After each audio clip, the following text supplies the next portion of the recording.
أعوذ بالله من الشيطان الرجيم بسم الله الرحمن الرحيم رب اشرح لي صدري ويسر لي أمري واحلل عقدة من لساني يفقهوا قولي آمین۔ آپ دیکھیے ہم آیت نمبر کریں گے 150، سورہ ہے آل عمران، اور ہمارا جز نمبر ہے 4، اور آیت نمبر 150 کو دیکھیے کہ بل اللہ، بلکہ اللہ، مولاکم، مددگار ہے تمہارا، وہ ہوا، اور وہ، خیر الناصرین، بہترین مدد کرنے والوں میں سے ہے۔ تو آپ نے جو ہماری پچھلی آیت تھی جس میں ہم نے کہ یہ پڑھا تھا کہ جب اللہ پر توکل کیا جائے اور اللہ پہ بھروسہ کیا جائے تو کوئی کام بھی مشکل نہیں رہتا، ہر کام میں اللہ تعالیٰ آسانی کر دیتے ہیں، جس میں میں نے آپ کو مثال کے طور پر بتایا کہ کیسے سعد بن ابی وقاص نے اپنے پورے لشکر کو اللہ پر بھروسہ کرتے ہوئے اور اللہ پر توکل کرتے ہوئے اس میں مدائن میں جب لڑائی ہو رہی تھی اور دجلہ سامنے آ گیا تھا، تو دریائے دجلہ کے اندر اپنے پورے لشکر کو اللہ اکبر کہتے ہوئے ڈال دیا تھا، اور اللہ نے کیسے مدد کی تھی اور کیسے انہیں پار نکالا تھا۔ اور اسی طرح دیکھیے کہ جو بھی اللہ پر توکل کرتا ہے تو پھر ہوتا کیا ہے، بل اللہ مولاکم، بلکہ اللہ تمہارا مولا ہے، وہ پروٹیکٹر ہے، وہی مدد کرتا ہے، وہی مددگار ہے تمہارا، وہو خیر الناصرین، اور وہ بہت بہترین مددگار ہے، یعنی مددگاروں میں سب سے بہترین مددگار کون ہے؟ اللہ۔ تو اسی کے بھروسے پر، اسی پر توکل کر کے جو تم کرنا چاہتے ہو وہ کر لو۔ تو یہ جو کفار ہیں یہ تمہارے دوست نہیں ہیں، بلکہ تمہارا دوست کون ہے؟ اللہ ہے۔ تو اللہ تعالیٰ اس آیت میں وضاحت کے ساتھ بتا رہے ہیں کہ اللہ ہی تمہارا دوست ہے، لہٰذا کفار کی بات آپ نہیں مانو۔ کس کی بات مانو؟ اللہ کی بات مانو۔ اور اگر اللہ کسی کام کے لیے پکارے تو پھر کرو، پھر اس میں رکو نہیں۔ وقتی مخالفتیں آتی ہیں، ان کی پرواہ نہیں کرنی چاہیے بالکل بھی، کیونکہ لوگ تو یہ اگر یہ سوچنے لگے کہ ہم اللہ کے کام میں جائیں گے، فلاں ہمیں چھوڑ دے گا، فلاں تو چھوڑ دے، مگر آپ یہ جو بھی حالات ہوں تو اس آیت کو سامنے رکھتے ہوئے کہ اللہ جو ہے وہ کبھی بھی بندے کو نہیں چھوڑتا، اللہ تعالیٰ ہر صورت میں، ہر حال میں اللہ تعالیٰ اپنے بندوں کا مددگار ہے، اور اگر اللہ مدد کرے تو پھر کوئی غالب نہیں آ سکتا، اور اللہ چھوڑ دے تو پھر کوئی مددگار ہو بھی نہیں سکتا، کوئی پھر کر بھی نہیں سکتا مدد۔ اگر اللہ نہ مدد کرے تو پھر بندے بھی نہیں کرتے، کیونکہ کر ہی نہیں سکتے نا۔ اور اللہ کا وعدہ ہے ایمان والوں کے ساتھ کہ ان کو مدد آئے گی ضرور۔ اللہ فرماتا ہے نا کہ ہم ضرور مدد کریں گے اپنے رسولوں کی اور ایمان والوں کی۔ تو آپ یہ دیکھیں کہ یہ وعدہ صرف رسولوں کے ساتھ نہیں کیا اللہ نے، ایمان والوں کے ساتھ بھی کیا ہے، کہ ایمان والوں کی بھی، ایمان والوں کے ساتھ یہ وعدہ ہے کہ ہم آپ کی ضرور مدد کریں گے، اور اس دنیا کی زندگی میں بھی کریں گے، اور جس دن آخرت کی زندگی میں، کہ جس دن گواہ کھڑے ہو جائیں گے، اس دن بھی مدد کریں گے رسولوں کی۔ کون سی؟ اس دنیا اور آخرت دونوں جگہ۔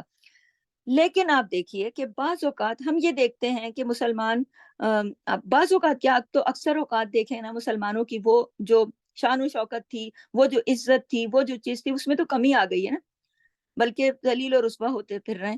تو ان کو مدد کیوں نہیں ہوتی، کیوں نہیں آتی مدد؟ وجہ کیا ہے؟ اب حالات ایسے کیوں ہیں؟ کیونکہ غور کیجئے گا کہ مسلمانوں کے اندر وہ اخلاق نہیں رہا، وہ کردار نہیں رہا جو مدد کے لیے ضروری ہے۔ کیسے؟ جیسے میں نے آپ کو اس آیت سے پہلے والی آیت میں بتایا کہ کیسے اللہ کی مدد آئی جب حضرت سعد بن ابی وقاص نے ایرانیوں سے جنگ کرتے ہوئے اللہ کو پکارا، 3 راتیں وہ سارا لشکر وہاں دریائے دجلہ کے کنارے رکا رہا، آوزاری کی، اور پھر اپنے گھوڑے اپنے رب کی بڑائی کرتے ہوئے دریا کے حوالے کر دیا، اور اللہ نے صحیح و سالم ان کو پار کرا دیا۔ تو آج ایسا کیوں نہیں ہوتا؟ آج ایسا کیوں نہیں ہوتا؟ اس کی وجہ یہ ہے کہ اخلاق اور کردار میں کمی آ گئی ہے، جو کہ اللہ کی مدد آنے کے راستے میں رکاوٹ بن گئی ہے۔ اللہ کی مدد آنے کے لیے ایک مومن کا بہترین اخلاق اور بہترین کردار ہونا چاہیے، کیونکہ اللہ نے مومنوں کی مدد کا وعدہ کر رکھا ہے نا، منافقوں کی مدد کا وعدہ نہیں کیا اللہ نے۔ تو پتہ کیا چلتا ہے ہمیں پتہ چلتا ہے کہ سب سے پہلے ہمیں اپنی منافقتیں دور کرنی ہوں گی، اپنے اندر کی منافقت کو ختم کرنا ہوگا، کیونکہ اگر اپنے اندر منافقت ہو، اگر مسلمانوں میں بھی، تو پھر لاکھ پکارے پھر مدد نہیں آئے گی، کیونکہ مدد کا وعدہ تو مسلمانوں سے ہے، ایمان والوں سے ہے، مدد کا وعدہ منافقوں سے نہیں۔ تو یہ جو چیز ہے یہ رکاوٹ ہے، تو سب سے پہلے اس رکاوٹ کو دور کرنا ہے۔ اور یاد رکھیے کہ منافق کے اندر 4 چیزیں ہوتی ہیں، کون کون سی 4 نشانیاں ہیں منافق کی، نوٹ کریں. وعدہ کرے گا کبھی پورا نہ کرے گا، بات کرے گا جھوٹ بولے گا، امانت میں خیانت کرے گا، لڑائی جھگڑا کرے گا، گالی گلوچ کرے گا. تو یہ جو 4 چیزیں ہیں یہ منافق کی نشانیاں ہیں. تو انتہائی بد اخلاق ہوتا ہے منافق. منافق کے اندر خوش اخلاقی نہیں ہوتی. تو جنگ احد میں جب مسلمان ناکام ہوئے تو ان کو یہ بتایا جا رہا ہے، یہ جو آیت آج ہم کر رہے ہیں، اس کا جو پس منظر ہے وہ یہ ہے کہ جنگ احد میں جب مسلمان ناکام ہوئے تو ان کو یہ بتایا جا رہا ہے، ان کو سکھایا جا رہا ہے، ان کی تربیت کی جا رہی ہے کہ جب رسول تم کو بلا رہے تھے کہ چل پڑو، تو پھر جو منافق تھے تمہیں پیچھے کھینچ رہے تھے کہ تو پھر تمہیں ان کی بات نہیں سننی ان کی بات. تو پیچھے رہنے والوں کو مت دیکھو، آگے جانے والوں کو دیکھو.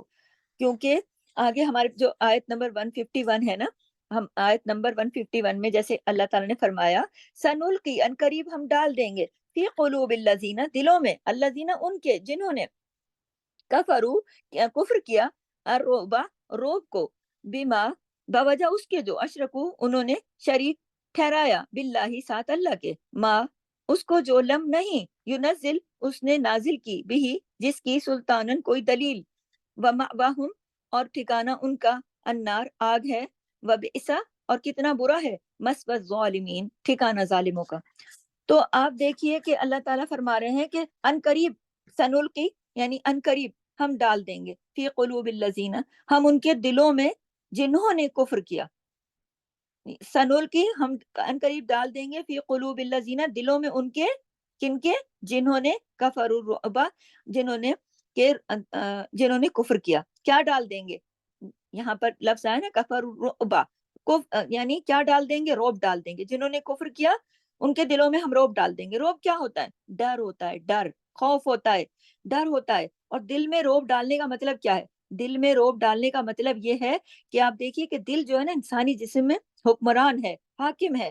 ہمارے جسم میں دل کی مثال جو ہے وہ ایک بادشاہ کی سی ہے، حاکم کی سی ہے نا. اور دماغ جو ہے اس کی مثال دیکھیں کہ وہ ایک جو ہے وہ بادشاہ اور ایک جو وزیر ہے. سمجھ لیں کہ ایک جو ہے وہ حاکم اور ایک جو اس کا مطلب سب اس کا سیکرٹری سمجھ لیں. ایسے ہے کہ جو باس ہے نا وہ دل ہے، وہ حکم دیتا ہے، اور جو دماغ ہے وہ اس پر اس کا سیکرٹری، وہ اس کے آگے سے سارے انتظامات کرتا ہے. جیسے دنیا میں بھی آپ دیکھیں نا کہ جو باس ہے وہ اپنے نیچے جب آرڈر دیتا ہے تو نیچے والے سارا اپنا سسٹم بنا لیتے ہیں، اپنی فائلیں وغیرہ سب اکٹھی کرتے ہیں، پھر پورا جو ہے تو اس کا بنا کے پھر سارے میسیجز کو اسی طرح کنوے کرنا، آگے بڑھانا. تو جو سیکرٹری ہے وہ ہمارا دماغ ہے، تو وہ سارے میسیجز کو اپنے پاس جمع کرتا ہے، آگے دیتا ہے. تو دماغ کا کام دیکھیں نا، وہ بھی پوری باڈی کو دیتا ہے نا میسج. آپ اپنے ہاتھ کو لگائیں نا کسی گرم برتن کو، فوراً آپ کا دماغ دے گا آرڈر کہ ہاتھ کو آرڈر دے گا پیچھے کر لو، تو ایک دم بندہ پیچھے کھینچ لیتا ہے. تو دماغ جو ہے وہ پوری باڈی کو آرڈر دیتا ہے. تو اصل کام کس کا ہے؟ لیکن اصل کام جو ہے نا، جو حکمران ہے، جو حاکم ہے، وہ دل ہے. تو دل جو ہے نا، لہٰذا جو چیز دل میں آ جائے گی نا وہ ہو جاتی ہے.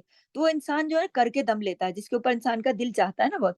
تو جیسے مطلب دل تو کہتا ہے ایسے کرو، دماغ اپنے آرڈر دیتا ہے اس کے بعد. لیکن تو اللہ جو ہے نا، اللہ دلوں میں محبت ڈالتا ہے، اور بلکہ ویسے ہی اللہ تعالیٰ جیسے محبت ڈالتا ہے نا دلوں میں، اسی طرح اللہ تعالیٰ خوف بھی ڈالتا ہے دلوں میں، روب بھی ڈالتا ہے دلوں میں. تو فرمایا کہ ہم نے کافروں کے دلوں میں روب ڈال دیا. کیا ڈال دیا؟ خوف ڈال دیا. کیوں روب ڈال دیں گے؟ بیما اشرکو باللہ، کیونکہ انہوں نے اللہ کے ساتھ شرک کیا، کیونکہ انہوں نے اللہ کے ساتھ اوروں کو شریک کیا. تو جو شرک کرتا ہے نا پھر وہ بزدل ہو جاتا ہے، اس کے دل میں اللہ خوف ڈال دیتا ہے، روب ڈال دیتا ہے.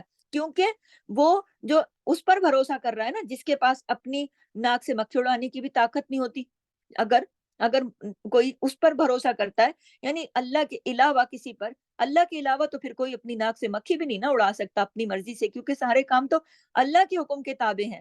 تو جو ان لوگوں پہ بھروسہ کر لیتا ہے یا اس چیز پہ بھروسہ کر لیتا ہے کہ جو کوئی کچھ خود بھی کرنے کی طاقت نہیں رکھتا، تو شرک کیا نا اس نے. معلم ینزل به سلطانہ، کیونکہ اس کی کوئی دلیل ہی نہیں اتاری نا. تو سلطان کس کو کہتے ہیں؟ کسی قوت کو کہتے ہیں سلطان، کسی طاقت کو کہتے ہیں، دلیل کو کہتے ہیں. کیونکہ دیکھیں دلیل میں بہت بڑی طاقت ہوتی ہے، بہت بڑی قوت ہوتی ہے. اور سلطان کیا ہے؟ بادشاہ کو بھی کہتے ہیں نا سلطان. تو بادشاہ کے پاس بھی پاور ہوتی ہے نا، دلیل کی پاور ہوتی ہے نا. دلیل کے ذریعے انسان دوسروں کو نیچا دکھا سکتا ہے، ان کو ہرا سکتا ہے۔ بعض اوقات ایسا ہوتا ہے کہ انسان اپنی طاقت سے کسی کو نہیں ہرا سکتا، لیکن دلیل سے ہرا دیتا ہے۔ تو نبی کریم صلی اللہ علیہ وسلم نے فرمایا مجھے 5 چیزیں ایسی دی گئی ہیں جو مجھ سے پہلے کسی اور کو نہیں دی گئی۔ ان میں سے ایک چیز کیا تھی جو نبی کریم کو دی گئی؟ یعنی جو چیز دی گئی نا نبی کریم کو، وہ یہ کہ میری مدد کی گئی روب کے ساتھ 1 مہینے کے فاصلے سے۔ یہ ہمارے نبی کو خاص طور پر یہ جو 5 چیزیں ملی ان میں ایک چیز یہ بہت نبی کریم نے خود بتایا کہ میری مدد کی گئی روب کے ذریعے 1 مہینے کے فاصلے سے، یعنی دشمن کی فوج اگر مجھ سے مہینے کے فاصلے پر دور ہو تو بھی وہ ڈر رہی ہوگی۔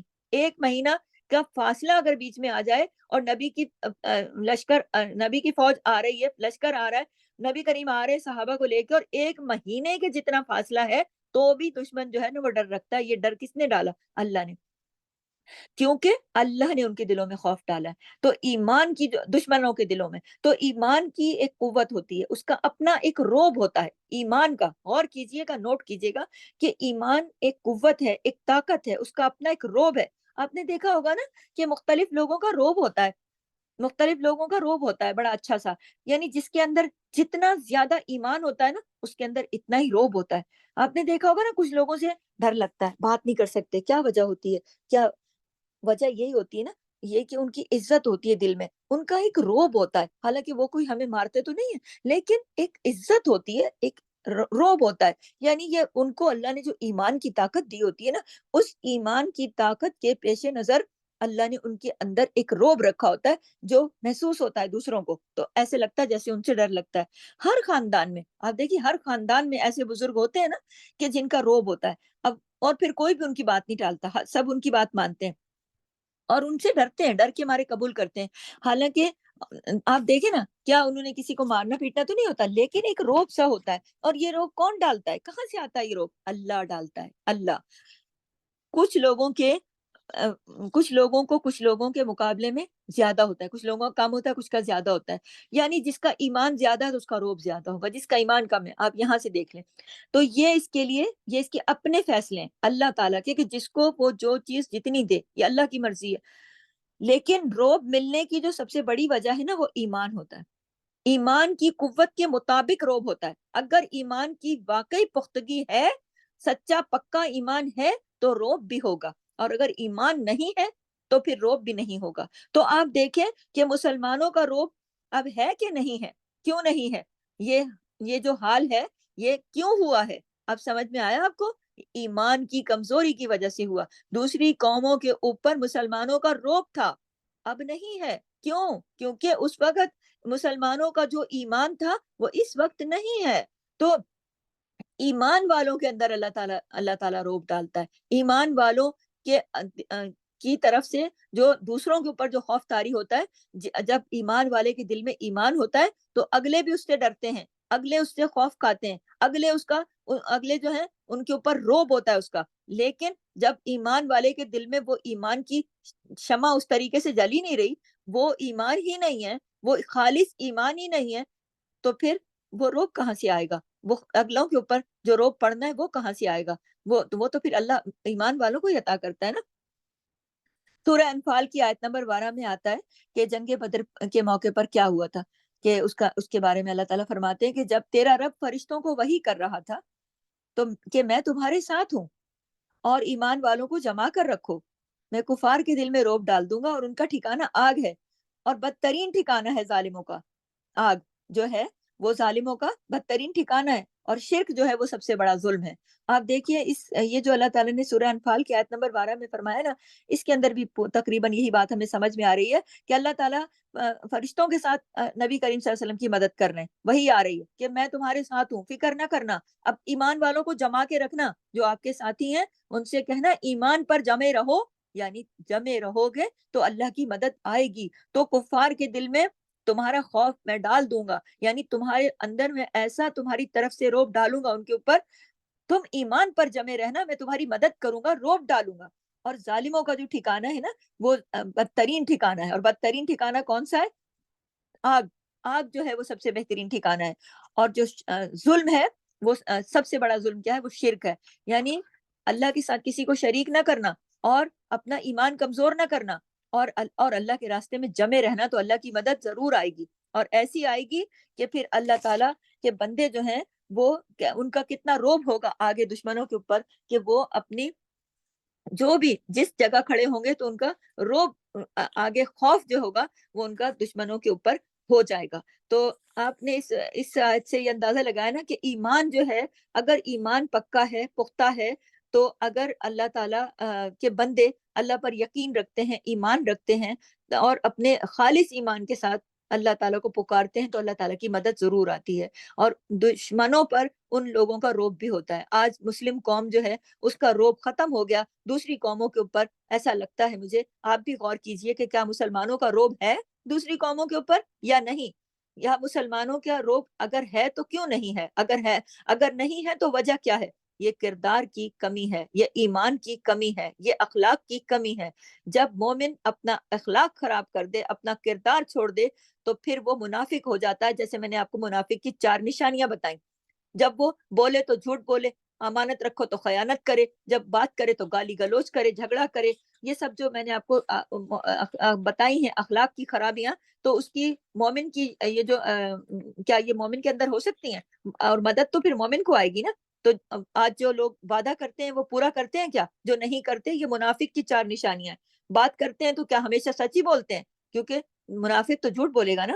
امانت رکھی جائے کہ امانت صرف یہ نہیں ہے کہ پیسہ ہی رکھا جائے تو اس میں آپ خیانت نہ کریں۔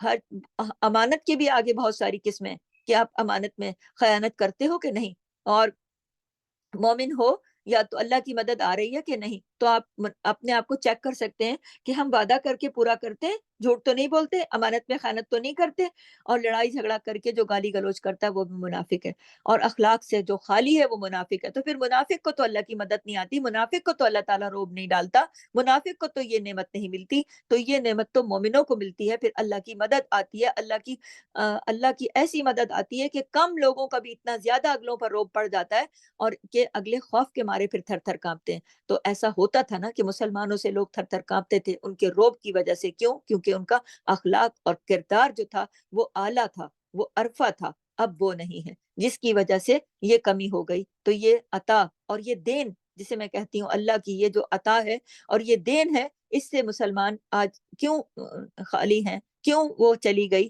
کیونکہ اخلاق اور کردار کی خوبیاں وہ ختم ہو گئیں جو ایک مومن کی ہونی چاہیے، اور اخلاق اور کردار میں زیادہ تر وہ خامیاں آ چکی ہیں جو کہ غور کیا جائے تو ایک منافق کی نشانیاں ہیں۔ تو ہم نے سب سے پہلے اس آیت سے یہ سیکھا ہے کہ ہم نے اپنے کردار کے اندر جو خرابیاں ہیں ان کو دور کرنا ہے، جو منافقت ہیں ان کو دور کرنا ہے، اللہ کے ساتھ اخلاص کے ساتھ اچھا اور سچا مومن بننا ہے، تاکہ اللہ کی مدد آئے، اور اللہ تعالیٰ ضرور اپنے مومنوں سے مدد کا وعدہ کر چکے ہیں، تو وہ ضرور مدد دیں گے۔ ایسا نہیں ہے، اللہ تعالیٰ گناہگاروں کو بھی معاف کرتے ہیں، توبہ کرنے والوں کی توبہ قبول کرتے ہیں۔